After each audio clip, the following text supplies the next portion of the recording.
सच्चाई वो नहीं जो आपको लगता है। वक्त एक कैद है, उसकी बेड़ियां आपको जकड़ लेंगे, आपको तोड़ देंगे। पर अगर आप मुट्ठी भर भी हिम्मत जुटाकर ये बेड़ियां तोड़ दो, तब आप समझोगे कि वक्त तो हमेशा से ही कमजोर था। हेलो दोस्तों, कैसे हो आप लोग? आज मैं एक्सप्लेनेशन करने जा रहा हूँ Ant Man and the Wasp Quantumania movie के स्टोरी को। मूवी के एक्सप्लेनेशन स्टार्ट करने से पहले बता दूं, अगर आपने एंटमैन के पिछले मूवीज नहीं देखी है, समझने में थोड़े दिक्कत हो सकते हैं, क्योंकि इस मूवी के स्टोरी पहले एंटमैन के मूवीज से जुड़े हुए हैं। और साथ ही ठीक से समझने के लिए शॉर्ट में बता दूं, क्वांटम वर्ल्ड एक ऐसे दुनिया है जो किसी भी चीज के अंदर सबसे छोटे दुनिया। और एंटमैन के ससुर एक साइंटिस्ट है जिसने पीम पार्टिकल को डिस्कवर किया है, जो किसी भी चीज को उसके मॉलिक्यूलर स्ट्रक्चर को सेंस करके छोटा या तो बड़ा कर सकते हैं। तो इसी के कारण बहुत छोटा बन के क्वांटम वर्ल्ड में घुसा जा सकते हैं। अब आता है फिल्म के स्टोरी के ऊपर। फिल्म के पहले सीन में ही जेनी को क्वांटम रियल में फंसा हुआ दिखाते हैं। अगर आपने एंटमैन के पिछले मूवीज देखे हैं तो आपको पता ही होगा कि क्वांटम वर्ल्ड किसी भी चीज के सबसे छोटे लेवल के दुनिया, यानी एटम पार्टिकल के अंदर के दुनिया, जहां हमारे वर्ल्ड के फिजिक्स के कोई रूल काम नहीं करता है, वहां टाइम और स्पेस के रूल भी अलग से चलते हैं। इस सीन में दिखाते हैं कि जेनेट यानी एंटमैन के सासू माँ को क्वांटम रियल में किसी अनजानी क्रीचर ने हमला कर देते हैं। तभी जेनेट को कैंग द कॉन्करर बचा लेते हैं और कैंग पूछता भी है ये कौन सी जगह है। इसके बाद दूसरे सीन में एंटमैन यानी स्कॉट फेमस हो गए हैं क्योंकि उन्होंने एवेंजर्स के साथ इन गेम में दुनिया को बचाए थे। फिल्म में स्कॉट की एक बेटी है जिसको स्कॉट जेल से निकलवाते हैं। स्कॉट की बेटी, जिसकी नाम केसी है, गरीबों को मदद करने के चक्कर में पुलिस के काम में बाधा डालने के लिए अरेस्ट कर लिया जाता है। जेल से बाहर आने के टाइम केसी पुलिस वालों के गाड़ी को चौथा कर देती है। अब केसी बताती है कि जब 5 साल के लिए उनके पिता नहीं था, तब वो अपने नानू के रिसर्च को पढ़ा करती थी, जहाँ क्वांटम रियलम उनको बहुत इंटरेस्टिंग लगी थी और वो क्वांटम रियलम तक सिग्नल भेजती रहती है। लेकिन एक दिन गलती से क्वांटम रियलम खोल जाते हैं और क्वांटम रियलम केसी के साथ साथ उनके सारे फैमिली को अपने अंदर खींच लेते हैं और बस सभी एक अलग ही क्वांटम वर्ल्ड में पहुंच जाते हैं, जहां पर एक अलग ही दुनिया, अलग ही क्रीचर, अलग ही क्वांटम लोग रहते हैं। और उसी टाइम क्वांटम लोग एंटमैन यानी स्कॉट और उनके बेटी को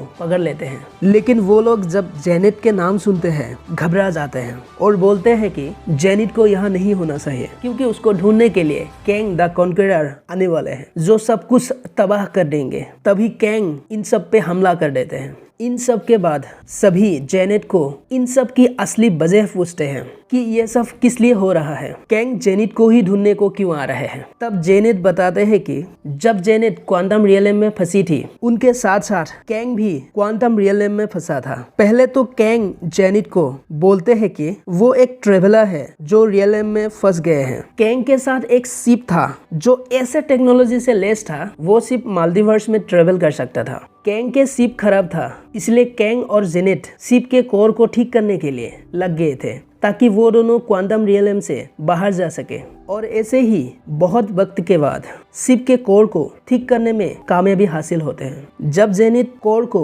शिप में फिट कर रही थी, क्योंकि कैंग का शिप न्यूरोकाइनेटिक था, यानी कैंग के दिमाग से वो शिप चलता था, इसीलिए शिप को छूटे ही जेनेट कैंग के दिमाग पढ़ लेती है। जेनेट देख लेती है कितना पाप किए थे कैंग ने, कितने दुनिया को तबाह किए हैं, समय रेखा से छेड़छाड़ की है, सब मिटा दिए हैं, सबका अस्तित्व खत्म कर दिया है। तभी जेनेट कहती है कि वो यहाँ भटक कर नहीं पहुंचा, उनको दुनिया से बेदखल कर दिया गया है और यहाँ क्वांटम रियलम में हमेशा के लिए कैद कर दिया है। जेनेट जान गई थी कैंग का क्वांटम रियलम से बाहर जाना खतरे से खाली नहीं है, क्योंकि वो फिर से दुनिया में तबाही फैला सकते हैं। इसीलिए जेनेट शिप के कोर को बड़ा कर दिया ताकि कैंग कभी यहाँ से बाहर ही ना जा पाए। और फिर एंटमैन के पिछले मूवी में दिखाते हैं कि बहुत सालों के बाद जेनेट को क्वांटम रियलम से बाहर लाया जाता है। फिर इसके बाद प्रेजेंट टाइम में कैंग एंटमैन और उनके बेटी को पकड़ लेते हैं और उन्हें पीम पार्टिकल मांगते हैं ताकि कोर को फिर से छोटा किया जा सके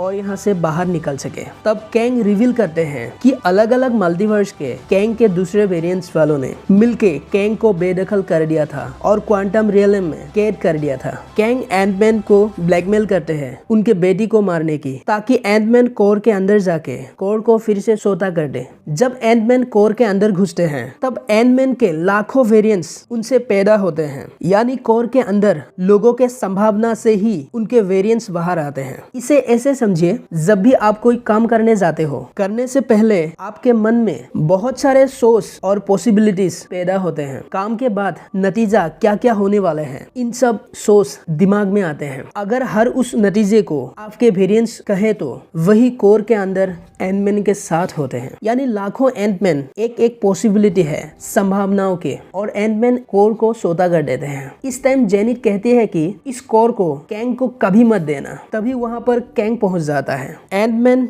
जेनिट और एंटमैन के वाइफ होप मिलके कैंग के साथ फाइट करते हैं, जिसमें कैंग इन सब में भारी पड़ते हैं और तीनों को हरा के जेनिट को अपने साथ ले जाते हैं। कैंग जेनिट से बोलता है कि मेरे वेरिएंट्स मल्टीवर्स में हर जगह है, वक्त के साथ खेल खेल रहे हैं। मैंने टाइम टेबल करके देखा कि इसका नतीजा क्या होगा। मैंने देखा इनसे ब्रह्मांड में अशांति होगी, एक दुनिया दूसरे दुनिया से टकराएंगे, इसलिए मैं कुछ लाचार दुनिया को मिटा देता हूँ ताकि ब्रह्मांड में एक नई बेहतर दुनिया सही से रह पाए। और दूसरे साइड एंटमैन के बेटी क्वांटम दुनिया के लोगों में जोश भर देते हैं कैंग के खिलाफ लड़ने को, और सभी मिलके कैंग द कॉन्करर्स के साथ फाइट करते हैं। तभी जेनेट कोर में से एक पोर्टल खोल देते हैं ताकि वो लोग यहाँ से बाहर जा सके। तभी कैंग यहाँ से बाहर निकालने के लिए पोर्टल के ओर जाने लगते हैं, लेकिन एंटमैन और उनके वाइफ होप उनको रोक लेते हैं। तभी एंटमैन और कैंग के साथ एक जबरदस्त फाइट होता है। फाइट के समय ही कैंग उस कोर से टकरा देते हैं। कोर कैंग को